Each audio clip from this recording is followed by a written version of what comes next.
Hi friends, welcome to SHR Nellore. Hi friends, అందరూ ఎలా ఉన్నారు? బాగున్నారా?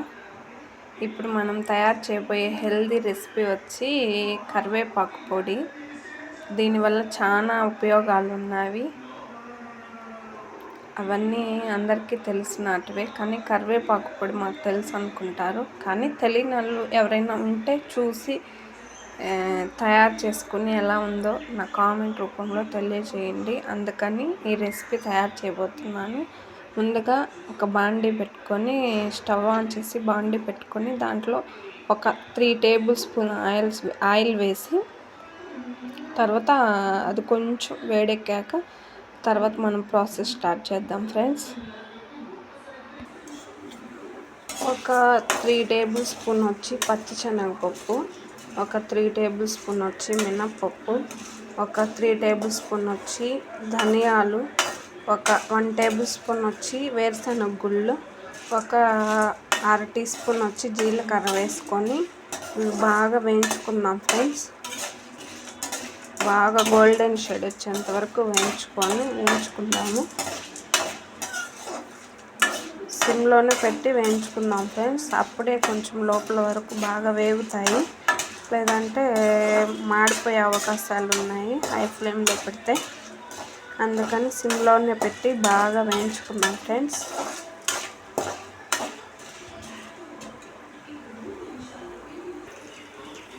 కొంచెం వేగిన తర్వాత నేను ఒక 15 ఎండుమిర్చి వేసుకున్నాను ఫ్రెండ్స్. మీ కారానికి తగ్గట్టు మీరు వేసుకోవచ్చు. నేనైతే నాటు మిరపకాయలు తీసుకున్నాను ఫ్రెండ్స్. నాటువైతే కొంచెం కడుపులో మంట లేకుండా బాగుంటాయి అనే ఉద్దేశంతో నాటు మిరపకాయలు ఒక 17 తీసుకున్నాను ఫ్రెండ్స్. మీ కారానికి తగ్గట్టు మీరు ఏవైనా తీసుకోవచ్చు.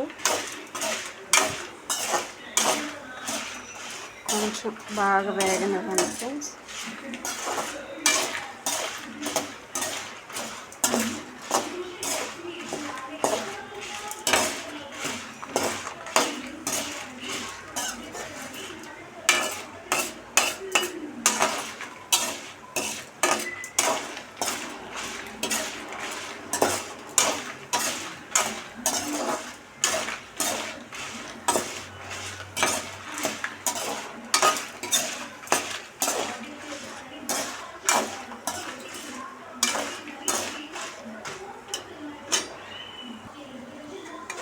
కొంచెం వేగిన స్మెల్ వస్తుంది ఫ్రెండ్స్. ఈ మిరపకాయలు కొంచెం వేగేసిన తర్వాత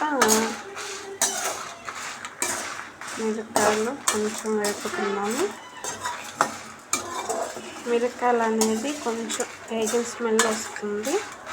తర్వాత మనం కరివేపాకు యాడ్ చేసుకున్నాం ఫ్రెండ్స్. కరివేపాకు కూడా యాడ్ చేసేసుకున్నాం ఫ్రెండ్స్. ఒక మంచిగా ముదురు కరివేపాకుని తీసుకోండి, లేత తీసుకోవద్దు. కొంచెం ముదురు నాకుని ఒక 50 గ్రాములంత కరివేపాకుని తీసుకొని దీంట్లో వేసుకొని బాగా కొంచెం మరీ ఎక్కువ వేపద్దు ఫ్రెండ్స్. దీంట్లో ఉండేటివన్నీ కరివేపాకులో ఉండే విటమిన్స్ అన్నీ వెళ్ళిపోతాయి కాబట్టి కొంచెం ఒక 2-3 మినిట్స్ వేపుకొని తర్వాత స్టవ్ కట్టేసుకున్నాము. అప్పుడే దీంట్లో ఫ్లేవర్ అనేది మనకు మంచిగా తెలుస్తుంది. మరీ వేగిపోతే ఆ కరివేపాకు ఫ్లేవర్ అనేది మనకు తెలియదు ఫ్రెండ్స్. ఒక 2-3 మినిట్స్ వేపుకుంటే చాలు ఫ్రెండ్స్. ఇలా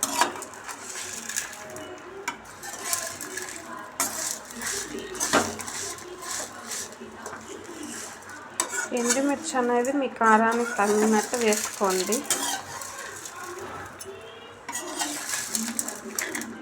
మీరు ఎంత కరివేపాకు పప్పుల క్వాంటిటీ ఎంత తీసుకుంటున్నారో దాన్ని బట్టి ఎండుమిర్చి క్వాంటిటీ తీసుకోండి ఫ్రెండ్స్. చూడండి, మంచిగా స్మెల్ వస్తూ ఉంది కరివేపాకు వేగుతుంటే. చూసారా, ఒక 2-3 మినిట్స్ తర్వాత ఇలా వచ్చేసింది. ఇప్పుడు కొంచెం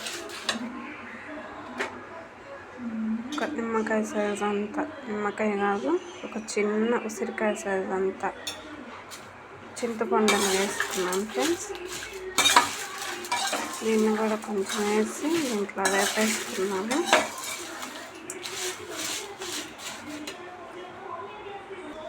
దీంట్లోనే కొంచెం పసుపు కూడా యాడ్ చేసుకున్నాను ఫ్రెండ్స్.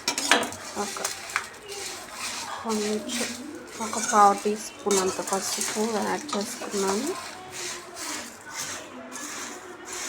ఒక 1/4 టీ స్పూన్ అంత పసుపు యాడ్ చేసుకొని ఇంకా ఆపేసుకున్నాం ఫ్రెండ్స్. స్టవ్ కట్టేద్దాము. దీన్ని కొంచెం చల్లారనిచ్చుకొని మిక్సీలో వేసి గ్రైండ్ చేసుకున్నాం ఫ్రెండ్స్. ఇలా బాండీలో అంతా ఒక మిక్సీ జార్లో వేసుకున్నాం ఫ్రెండ్స్. ఇప్పుడు మిక్సీ పట్టేద్దాము దీన్ని. కొంచెం అంత ఉప్పు యాడ్ చేసుకున్నాం ఫ్రెండ్స్. ఇప్పుడు మిక్సీ పట్టేద్దాం దీన్ని.